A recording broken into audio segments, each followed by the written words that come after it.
Unexplainable Reddit Horror Stories. Story 1, The Thing in the Mirror. I was 12 years old when I first moved into my grandfather's old house. It was one of those classic Victorian-style homes with high ceilings, creaky wooden floors, and an unsettling silence that seemed to linger in every room.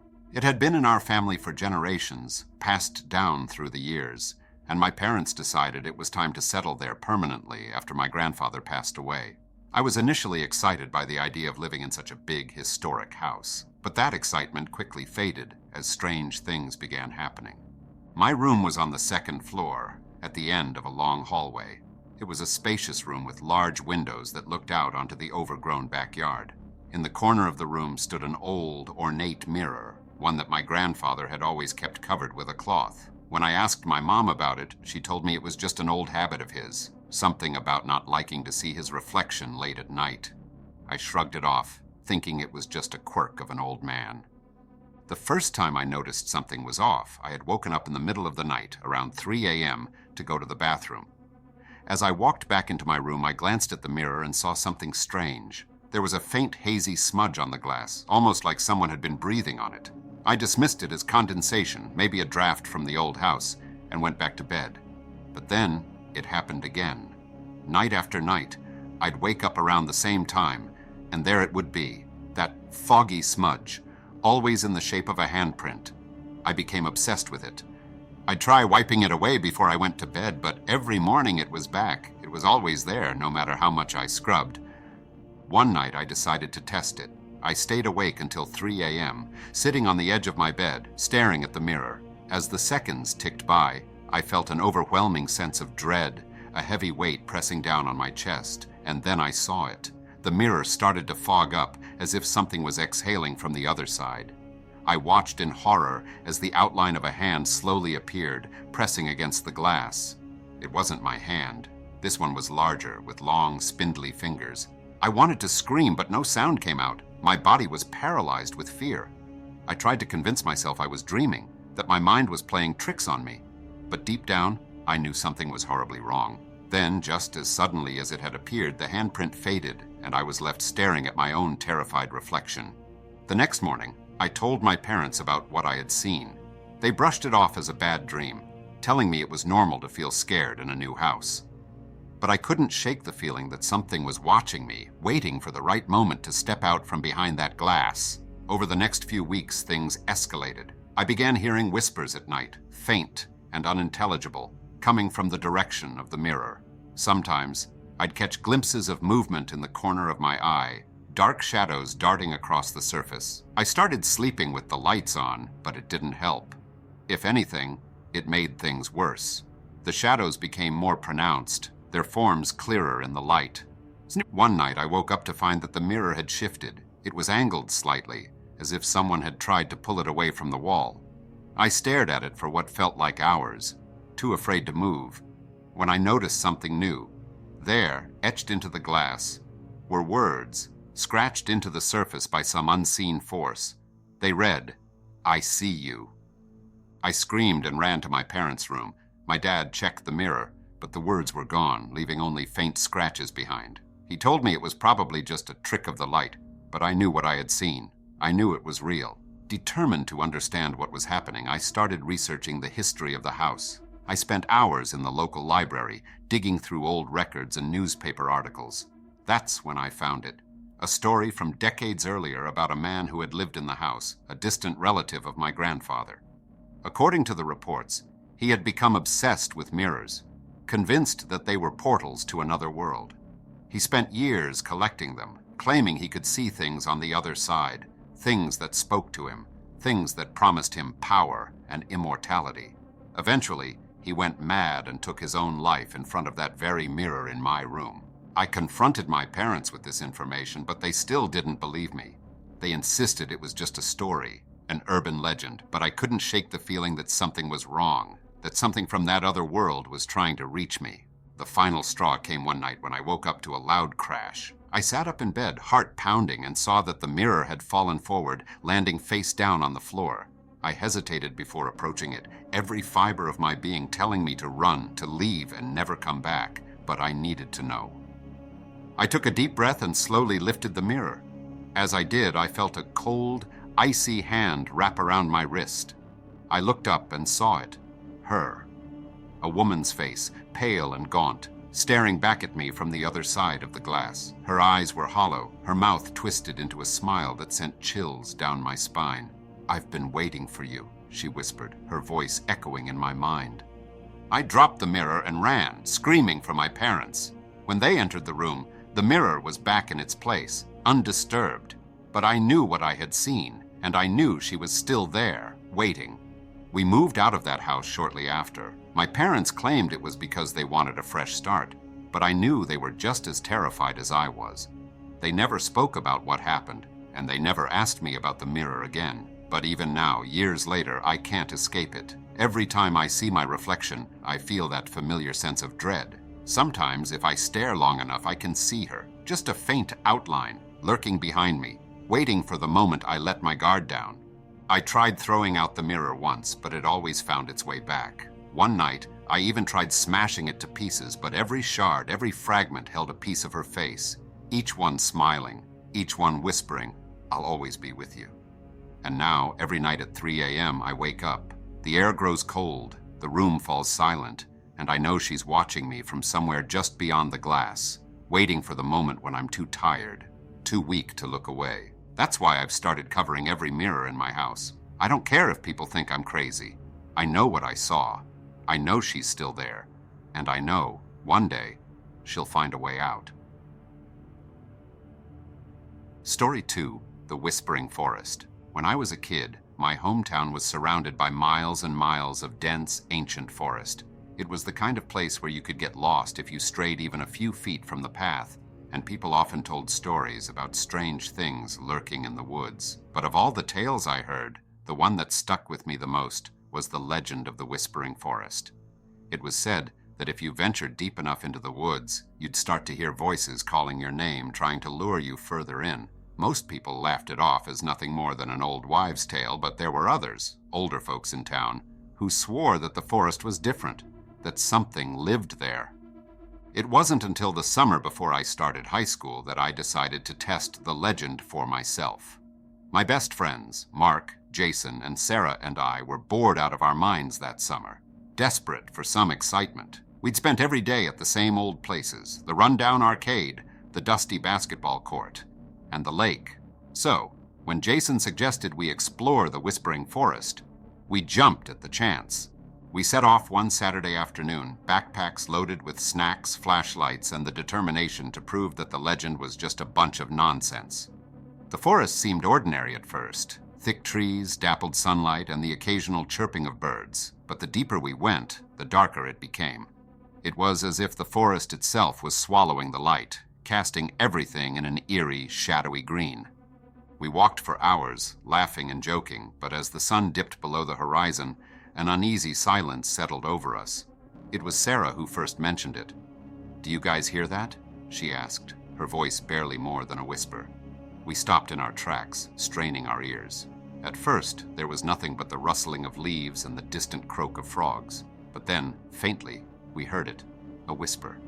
It was so soft that it could have been mistaken for the wind, but there was something distinctly human about it. "What the hell is that?" Mark muttered, glancing around nervously. We stood there, rooted to the spot, listening as the whispers grew louder, more insistent. And then, clear as day, we heard it. Our names. Mark, Jason, Sarah, Daniel. It was as if the forest itself was calling out to us, and the sound seemed to come from every direction at once. Sarah was the first to panic. "This isn't funny," she snapped. "Which one of you is doing this?" But none of us answered.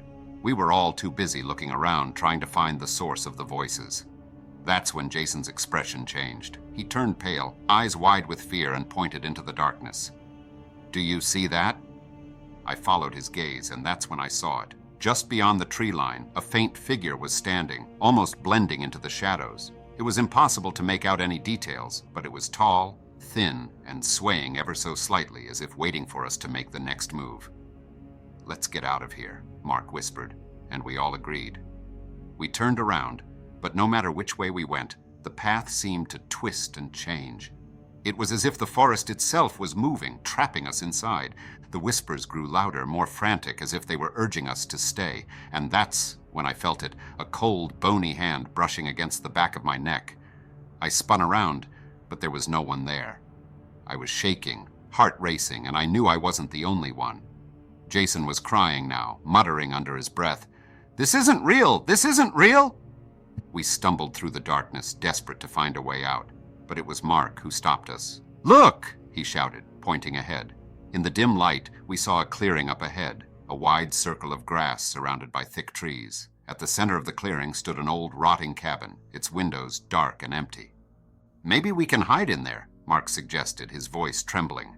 We didn't have any other options, so we ran toward it, bursting through the door and slamming it shut behind us.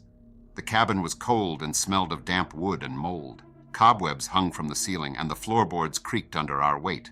But at least for the moment, we were safe. We stood there, panting, listening as the whispers outside grew more distant. "What the hell was that?" Sarah demanded, her face pale. None of us had an answer.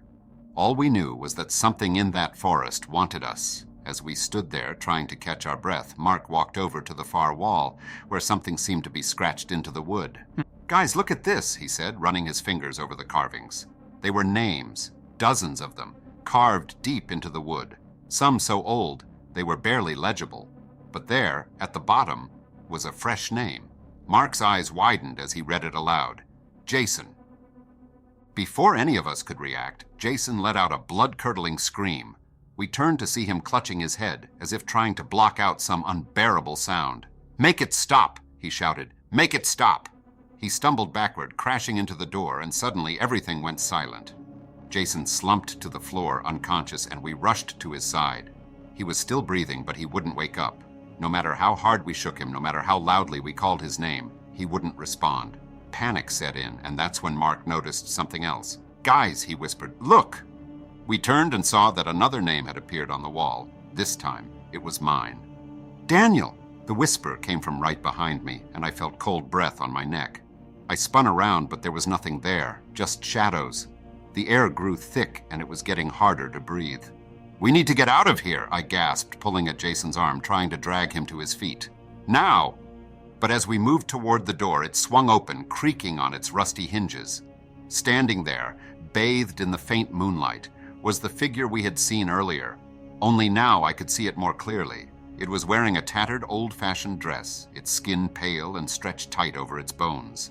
Its eyes were hollow, empty pits, and it opened its mouth, revealing rows of jagged, blackened teeth.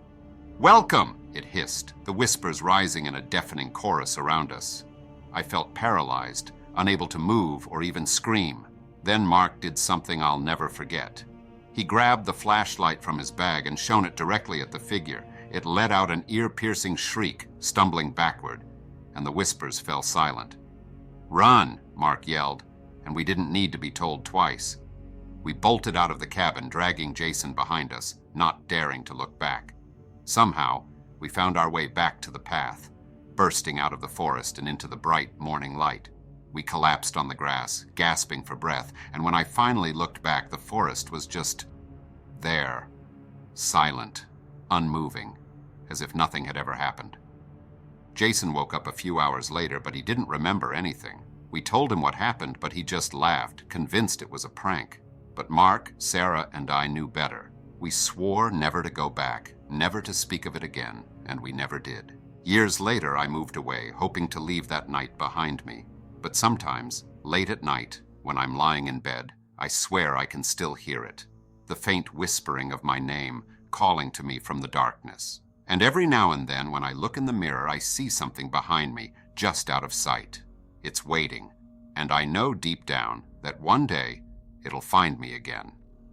Story 3, The Man Under the Bed. My friend James worked as a night shift receptionist at an old upscale hotel in downtown. The place had been around for decades, built in the 1930s, and still had that vintage charm. It was the kind of hotel where guests expected a certain level of elegance, gold-trimmed elevators, chandeliers that sparkled like diamonds, and a lobby that smelled faintly of polished wood and aged leather. But if you asked James, he'd tell you there was something unsettling about the hotel. something that lingered in the darkened corners when everyone else had gone to bed. The hotel had its fair share of strange occurrences, but nothing compared to the night a woman checked in alone. She arrived late, around 11:30 p.m., carrying a single suitcase and looking exhausted.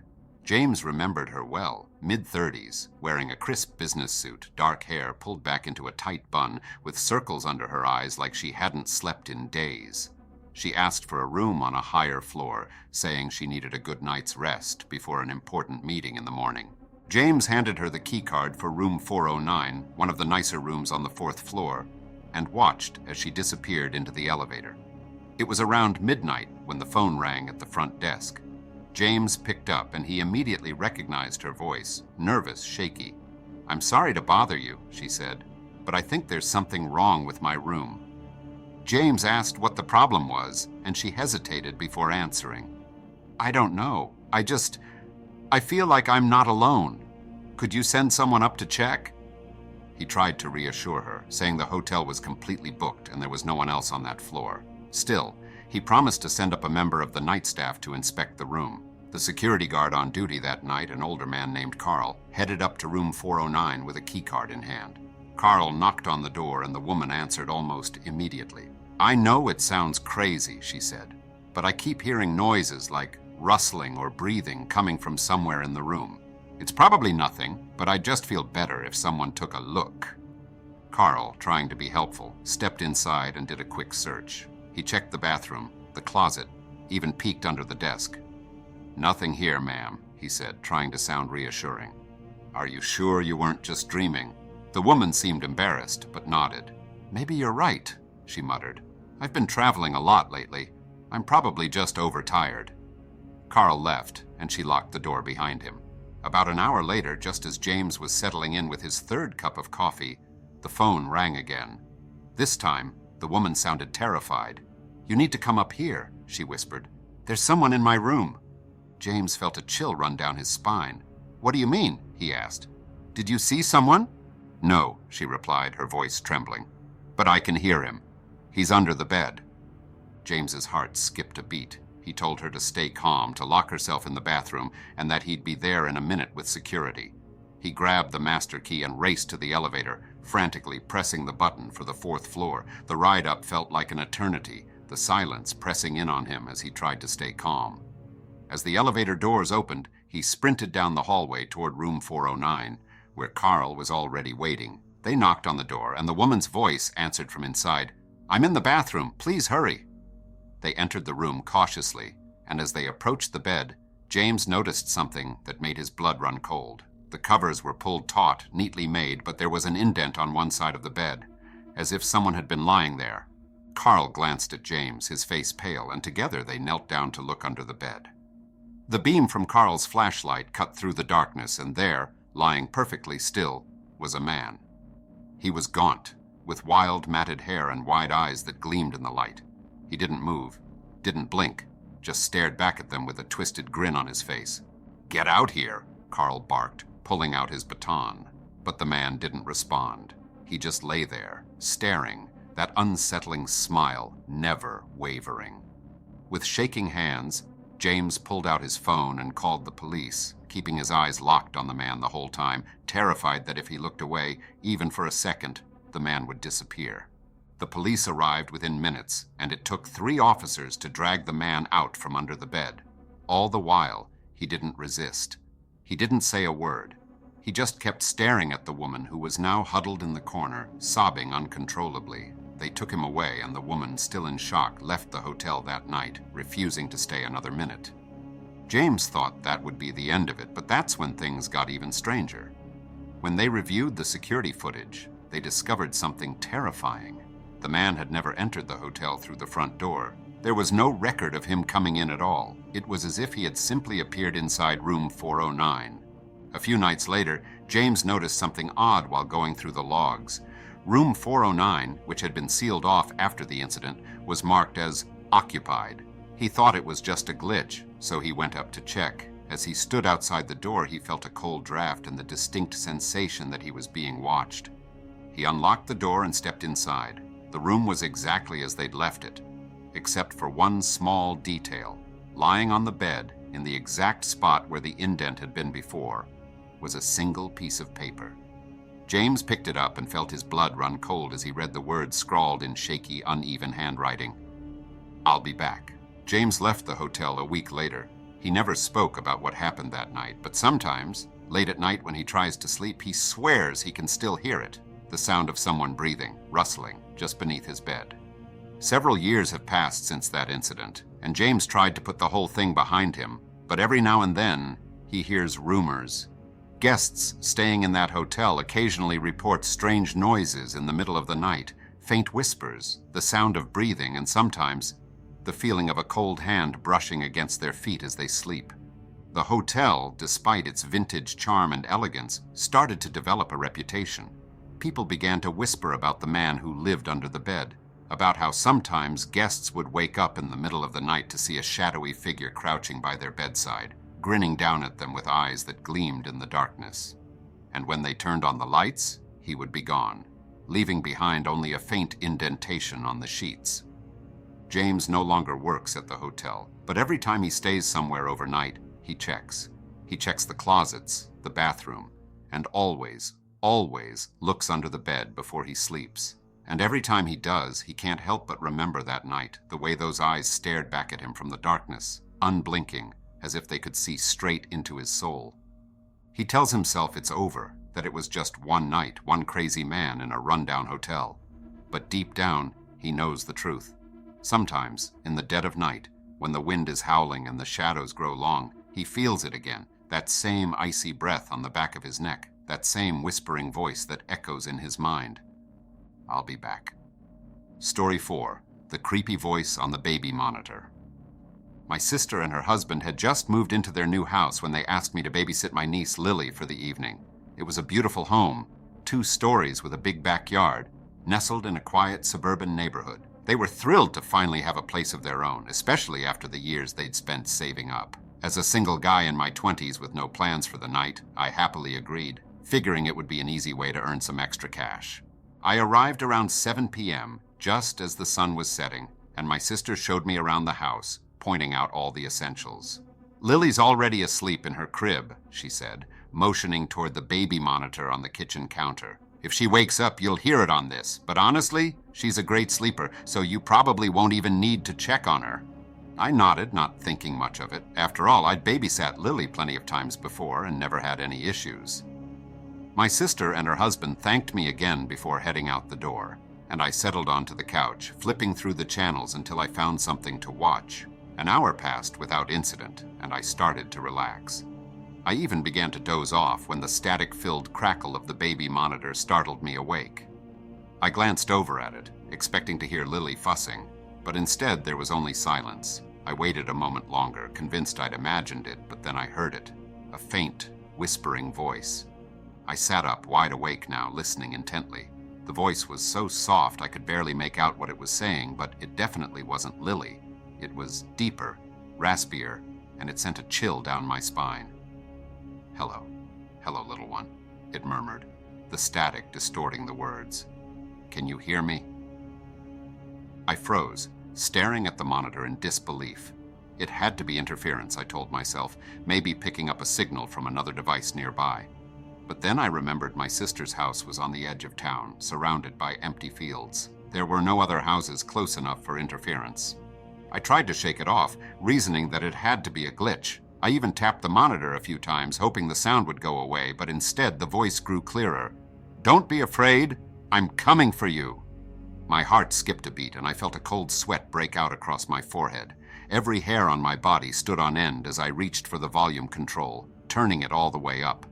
"Hello?" I called out, half expecting someone to answer, but there was only silence. Deciding I needed to check on Lily, I grabbed my phone and turned on the flashlight app, making my way down the hallway to her room. The door was ajar, and I pushed it open as quietly as I could, peeking inside. There she was, fast asleep in her crib, clutching her little stuffed bunny. Everything seemed normal. I stood there for a moment, my heart gradually slowing as I convinced myself that it was just a technical glitch. As I turned to leave, the monitor in my hand crackled to life again, and I nearly dropped it. This time, the voice was clearer, more insistent. She's so beautiful, so precious. The sound was so unnervingly intimate, as though whoever was speaking was right next to me. I spun around, shining my flashlight across the room, but there was nothing. No one. Just me and the sleeping baby. I backed out of the room, never taking my eyes off the crib, and closed the door as quietly as I could. I returned to the living room, my mind racing with explanations. Maybe there was an open frequency. Maybe it was a prank. I dialed my sister's number, but it went straight to voicemail. I tried again with the same result. It was then that the monitor started crackling again, but this time the voice was more urgent, almost angry. "Why did you leave? Come back. I'm not done with her." The voice sounded like it was coming from right next to Lily's crib, as if the person was whispering directly into the speaker.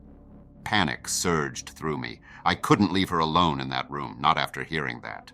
Grabbing a kitchen knife for reassurance, I hurried back to Lily's room, bursting through the door and scanning the darkness. Nothing. No one was there.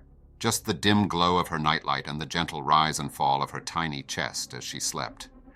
But then, something caught my eye. On the wall above her crib, faint and almost invisible in the darkness, were scratch marks.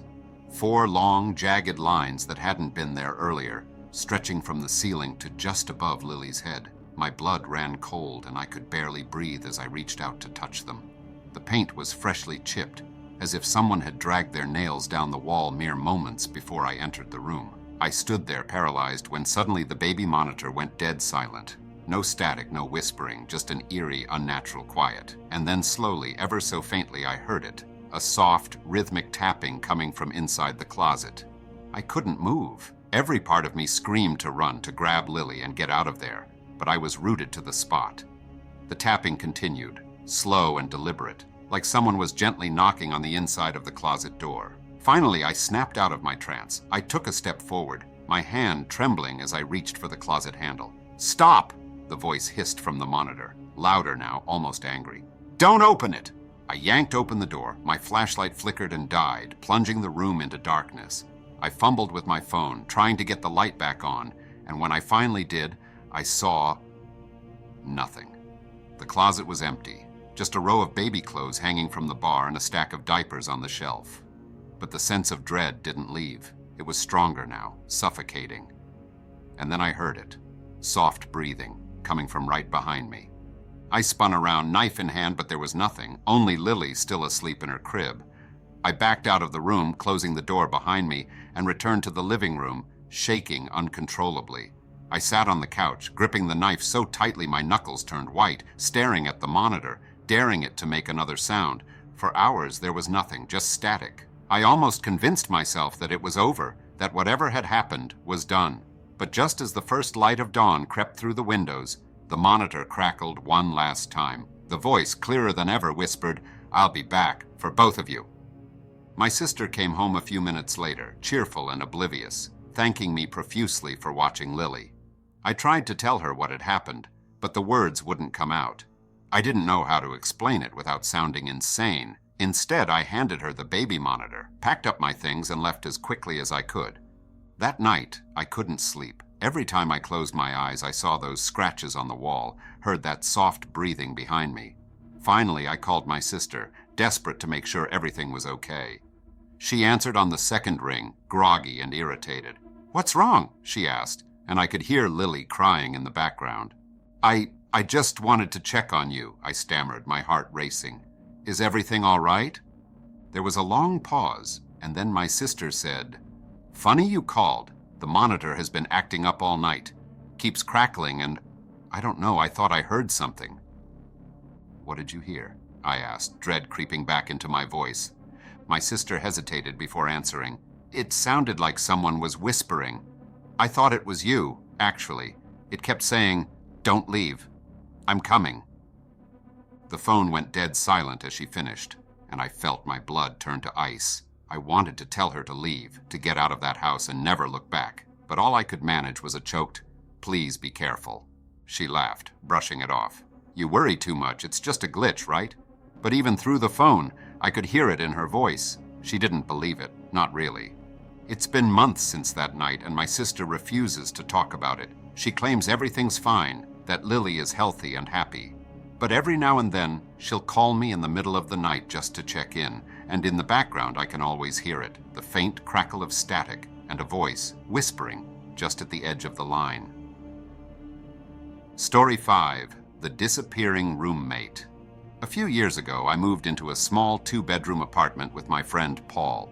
We'd known each other since high school and had always talked about living together, so when he broke up with his girlfriend and needed a place to stay, it seemed like the perfect opportunity. Paul was always the quiet type, the kind of guy who kept to himself, but lately he'd been acting even more withdrawn.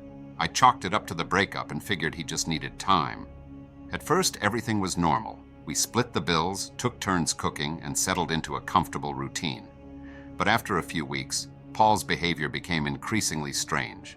He started spending more and more time in his room, barely coming out even to eat. I'd hear him talking late at night, mumbling in a low voice, and when I'd ask him about it, he'd just brush it off, claiming he was on the phone. But I knew something wasn't right. One night, I came home late from work and found the apartment eerily silent. I knocked on Paul's door to check on him, but there was no answer. I figured he was asleep and went to my room, but as I passed by the hallway mirror, I caught a glimpse of something that made my skin crawl. For just a split second, I saw Paul standing behind me, his face pale, his eyes wide and hollow. I spun around, but the hallway was empty. My heart was racing, and I stood there for a moment, trying to convince myself it was just a trick of the light, but deep down, I knew I'd seen something. I knocked on Paul's door again, more urgently this time, but he still didn't answer. I decided to leave him alone, but I couldn't shake the feeling that something was very wrong. Over the next few days, things got worse. Paul stopped going to work, and I'd find him sitting on the floor of his room, staring at the mirror that hung on the wall. It was an old, antique mirror that he'd brought with him when he moved in, something his grandmother had left him when she passed away. I'd catch him whispering to it, his lips barely moving, and when I'd ask him what he was doing, he'd snap out of it and act as if nothing had happened. One night, I decided to confront him. I couldn't take it anymore. The sleepless nights, the feeling of being watched, the sense that my own home was turning against me. I knocked on his door, and to my surprise, he let me in. The room was dark, the only light coming from a flickering candle on his nightstand. Paul was sitting in front of the mirror, his back to me, and he didn't turn around when I entered. "Paul," I said, my voice trembling, "what's going on? You've been acting so strange lately. Are you okay?" For a long moment, he didn't answer. Then, in a voice that didn't sound like his own, he said, "She's coming." "Who's coming?" I demanded, taking a step closer. "What are you talking about?" Paul finally turned to face me, and the look in his eyes sent a shiver down my spine. They were empty, like he was staring right through me. "She's in the mirror," he whispered. "She talks to me. She tells me things. She wants me to bring her out." I felt a surge of panic and grabbed him by the shoulders, shaking him. "Paul, this is insane. There's no one in the mirror. You need help." But he just laughed, a low, hollow sound that made my blood run cold. "You don't understand," he said, his voice barely above a whisper. "She's been with me since the day I moved in. I can't get rid of her. She's inside." Before I could say anything else, Paul lunged at the mirror, pressing his hands against the glass. His fingers splayed as if he was trying to push his way through. I grabbed him, trying to pull him away, but he was stronger than I expected, fighting me with a desperate, frenzied strength. "I have to let her out," he screamed, his eyes wide with fear. "She's trapped, and I have to let her out." I managed to drag him away from the mirror, and he collapsed on the floor, sobbing uncontrollably. I didn't know what else to do, so I called 911. They arrived a few minutes later and took him away, muttering something about a psychiatric evaluation. I was left standing there, staring at the mirror, trying to make sense of what had just happened. For the next few weeks, I tried to move on. I packed up Paul's belongings, threw away the things he'd left behind, and did my best to pretend that everything was normal.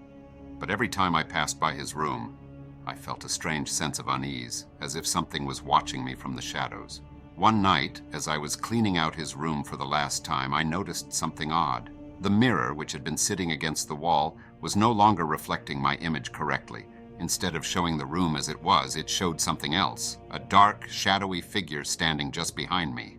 I spun around, but there was no one there. I turned back to the mirror, my heart pounding in my ears, and saw that the figure had moved closer. It was still blurry, indistinct, but I could make out the outline of a woman, her hair hanging down over her face, her arms outstretched toward me. I stumbled back, tripping over Paul's belongings, and fell to the floor. The mirror tilted forward and crashed to the ground, shattering into 1,000 pieces. As I sat there, dazed and terrified, I heard it, the faintest whisper, like a breath against my ear. "Thank you." I moved out the next day, refusing to spend another night in that apartment. But even now, years later, I can't escape it. Every time I catch my reflection, I see her, just for a moment, standing behind me, waiting. I tried to convince myself it was my imagination, that I was just traumatized by what happened to Paul, but deep down, I know the truth. A few months ago, I got a call from an unknown number. When I answered, there was no one there, just static. I was about to hang up when I heard it, a voice, faint and distant, calling my name. "It's me," it whispered, and I felt a chill run down my spine. It was Paul. "I can't get out," he said, his voice cracking with fear. "She won't let me leave. She's trapped me, and now she's coming for you." I hung up, my hands shaking, and immediately blocked the number. But he's called back every week since, always from a different number, always with the same desperate plea. "Help me," he says. "Please don't let her take you too." I've tried everything to stop the calls, to escape the feeling that I'm being watched, but nothing works. Every mirror, every reflective surface holds her image now, just waiting for the moment when I'm weak enough to let her through. And sometimes, late at night when I'm lying in bed, I hear Paul's voice again. It's coming from the darkness, faint and distant, pleading with me to help him, to break the glass and let him out. But I know that if I do, she'll be waiting just beyond the surface, ready to take me too. I haven't looked in a mirror since, but I can feel her, even now, standing right behind me, her fingers just inches from my skin.